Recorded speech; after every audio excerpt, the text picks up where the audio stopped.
Hello everyone, in this video I'm going to show a step-by-step tutorial on how to create your Bitget account. So first we're going to go to the app, then click on continue.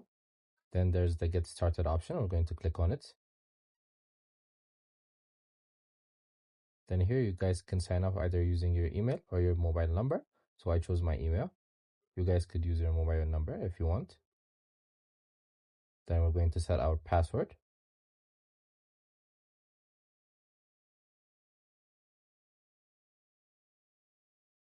Then once we set that, we're going to click on create account.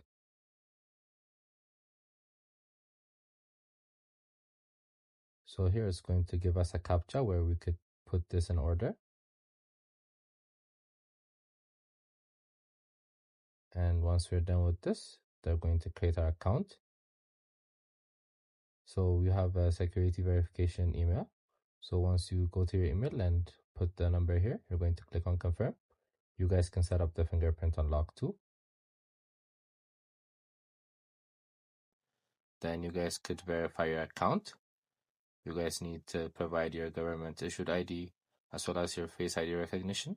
So once you do that, it will also be verified. So this is how you create the account. I hope you guys like this video. Subscribe for more, like for more, share for more. I hope to see you again. Goodbye.